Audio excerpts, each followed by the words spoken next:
G'day everybody, my name is Elliot Waters and you're listening to the Dysregulated podcast. As always, thank you for tuning in. If you're enjoying the show, feel free to like, subscribe, give us a great rating, and you can share it around with your mates. And you can follow me on Instagram at elliot.t.waters. So this is just a quick little episode. This will be the last one for 2023. Just an update on my drinking ban. I didn't really cover it in the previous episode very much, and I feel like it deserves its own episode, so here we go. The good news is that I am still alcohol free. I went through Christmas, everyone around me's drinking beers. I'm on the Carlton Zeros, and I'm not having alcohol, and I'm feeling pretty good about it. I woke up Boxing Day, and I was nice and fresh, unfortunately, to go to work, but at the same time, there's been so many shifts on Boxing Day that I've gone to work that I can barely see straight, going to the toilets and vomiting halfway through, it's just hell. Thank goodness it appears that we don't do that anymore, because Christmas is a good excuse to get on the beers if that's what you want to do. And the only beers that I consumed were a lot, which was Carlton Zero, which has no alcohol in it. So just a little, I think I've given a shout out to Carlton United Breweries or Asahi Beverages before, but if any rep from that amazing brewery is listening right now, feel free to send me a message on Instagram at elliot.t.waters and we can work out something where Carlton Zero can be the sponsor, the main sponsor of the Dysregulated podcast. So, just send me a message and I'm ready to have a meeting about it, because Carlton Zero is becoming a big part of my life, I suppose. It is the substitute for all the other stuff, and I quite enjoy it. And the reason is because it tastes like real beer, which is good, and it doesn't taste like watered down beer either.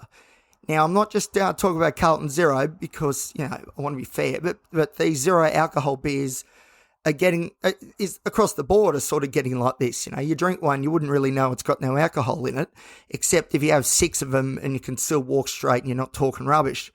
So, yes, Christmas, I went through Christmas, no dramas, and today is New Year's Eve, but I've already bought my Carlton Zero for tonight.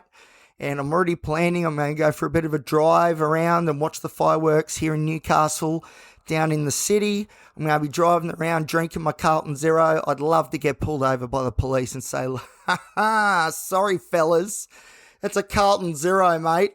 All right?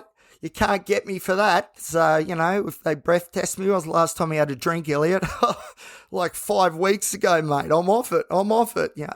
I sort of want that to happen. I think that'd be really fulfilling for me, I'd feel great if I could do that. But anyway, so that's the story there, which is the non-alcohol component is still going strong, which is great, and I'm so proud of myself. And I don't know, I've said this before on the show, but this time feels different because I just don't want to do it. It's as simple as that. I don't want the headaches. I don't want sending stupid messages to people that I shouldn't be. I don't want saying stupid things to people I shouldn't be, or being loud and obnoxious in a place that doesn't, it's not conducive for that. Like I said, my 16-year-old self is a big part of driving my alcohol consumption forward. And I'm a bit over drinking like a 16-year-old who has never drunk before and just going hell for leather. It's not that fun, I've had lots of drinks. I've sort of done that, been there, done that, I think. I've had some legendary nights, let me tell you. My stories, and maybe I'll bring out some of these stories on the show down the track, but some of my stories on the drink, I'll tell you, they would rival anybody's. But unfortunately, there's some pretty bad ones in there as well. I think I've made mention on the Alcohol Free Zone episode. I think that, every single breakup that I've had has very much, in a lot of ways, been fueled by alcohol. Maybe not directly, but certainly indirectly. But in some of them, it definitely was directly. So, this has been a problem for a long time. Not that it's just been a problem for me, but it's also been a problem for those people around me as well. So 5 weeks or 6 weeks, I think we are. I don't know. I'm not even counting. That's the thing. It's not about the numbers game. It's not about hitting 100 days or 3 months or 6 months, 12 months, whatever. It's just I don't want to do it, so I'm not doing it. And then maybe one day I'll wake up, in my mansion with my Porsche 911 GT3 turbo out the front, my wonderful wife and my beautiful children, and I'll be like, hey, I haven't had a drink of alcohol in like 5 years. That's pretty cool. I wonder if there's any connection there between the amazing things that have happened to me and have been bestowed upon me in my life. I don't know, because alcohol has certainly gotten in the way of many, many good opportunities, and I haven't been able to take them because, I don't know, the drinking was the number one priority. Now, don't get me wrong, I think I said this in the last alcohol-free zone episode as well, but, I would never call myself an alcoholic, definitely not. I don't drink during the week. Very rarely do I drink during the week, but the thing is, I'm a chronic binge drinker. Once it gets to Saturday night in particular, it is on. Have the first 3 drinks and it's a race to the next 15. And that is a race that I don't want to run anymore because, as well, I'm 33 now. These hangovers, I'm going to say it again because I know I've mentioned this before. These hangovers, seriously, physically last, like 3 days at least, but mentally I'm talking 5 to 7 days. And what was happening was the day that I finally start feeling better again was Saturday. And then we'd go out drinking again. And then all of a sudden the cycle would repeat. And my mental health suffered as a result. My physical health suffered as a result. And just my enjoyment in life certainly suffered as well. So there you go. Not that I'm preaching to everybody, because not everybody has a problem with drinking like me. But if you are if this sort of insight resonates with you and is making you think, that sounds a bit like me, I'm telling you, I feel so much better for not drinking already. It is a big, scary step, especially in Australia, because, it's sort of expected that on Christmas Eve and Christmas Day, you get blind, and that's what I used to do. And New Year's Eve, New Year's Day, you just drink all day, all night, all day again and just get absolutely plastered.